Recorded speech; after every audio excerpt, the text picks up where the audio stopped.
Hi, welcome back to the Craft Minute. My name is Crystal, and today I'm going to go over how to make a wired bead cage. These are one of my favorite designs to make with wire. It is a perfect solution for undrilled beads and a great way to incorporate other non-bead elements into your designs. So the tools we're going to use today are going to be 20 gauge wire, flush cutters for trimming, your round nose pliers for creating your loops, and your flat nose pliers for handling the wire. You're going to use approximately 3 to 4 inches of wire for each bead cage that you create. So if you have some scraps laying around, this is a perfect opportunity to make them a part of a new design. So let's get started. So for the purpose of this demonstration, I like to work off of the spool traditionally. So we're going to take our wire and then start with a beginning loop. When you're working with the round nose, make sure to consider the thickness of your loop on where you place the wire. I'm going to put mine almost about halfway and just roll it back. So now I have my eye. We're going to work within a spiral form.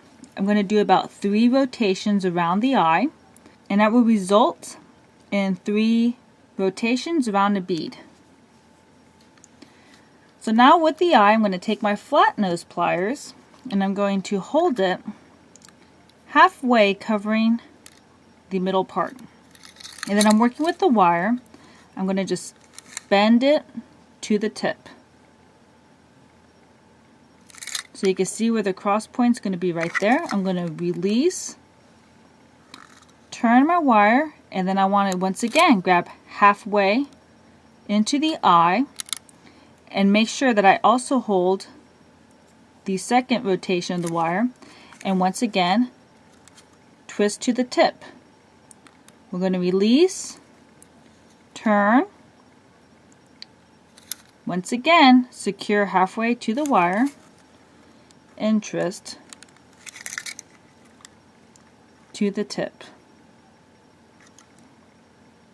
Now we are 1, 2, so I want to do one more complete rotation.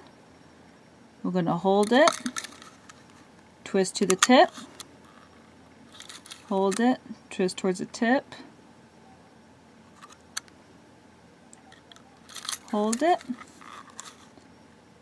Okay, so we have 1, 2, I'm going to stop it about right there. So we're going to do one more time and twist to the tip. So I'm going to trim it about there. That's going to be 3 rotations out from the center.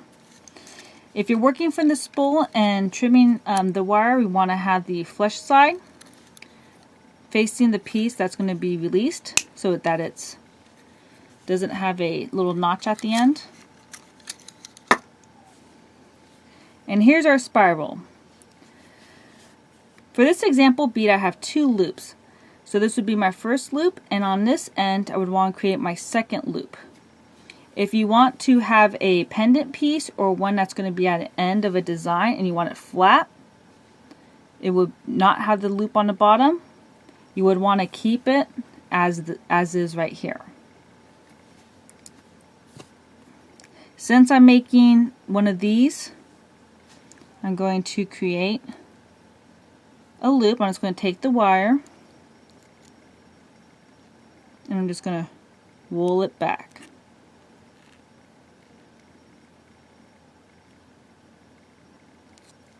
Okay.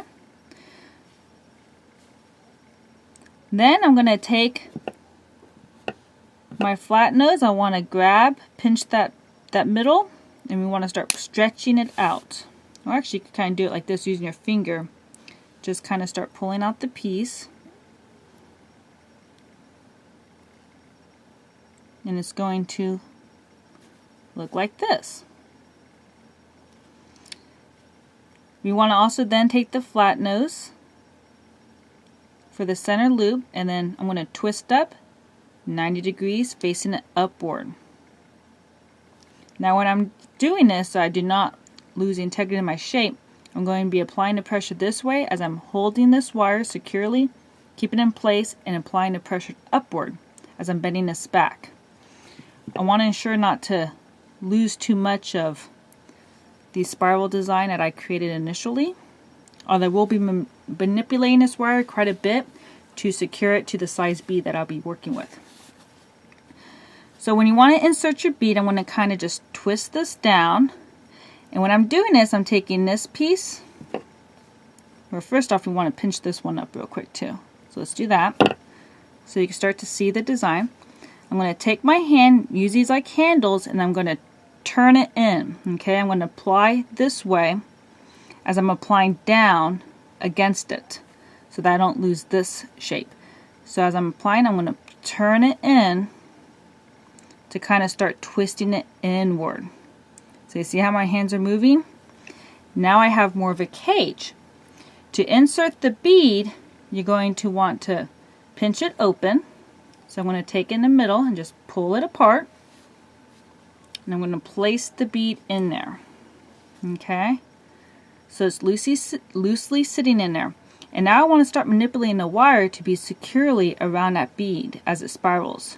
So by pushing and twisting closed, I'm working within the direction of the wire. So let me pinch that back in there. So I'm going within the direction of the wire. And I'm going to start pulling it in. And you can see here.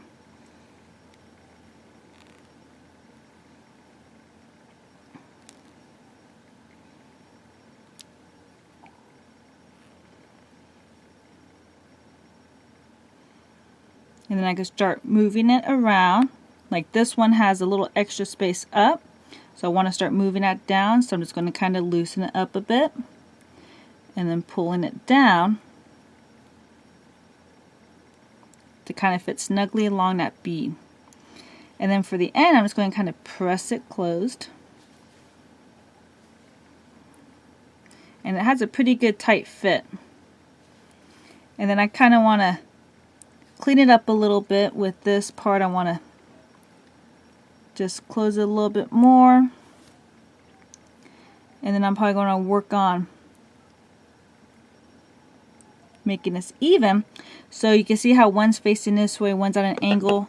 I'm going to want to take my flat nose and just kind of twist it a little bit more. Make it more even. And then from there, probably just trim a little and reshape the loop to be very similar in size to the other one. So I'll also take my pliers and secure a little bit more. And there we go. So now I have two. If I like to connect these, I can either add a jump ring or just reopen up the hook and connect them and create a whole bracelet, necklace, or attach chain in between, and just continue on with my design and my pattern. Well, I hope you found this tutorial helpful, and if you have any questions, feel free to comment below. And if you like this video, make sure to like and subscribe to the channel to see more videos like this, and don't forget to visit me at craftminute.com.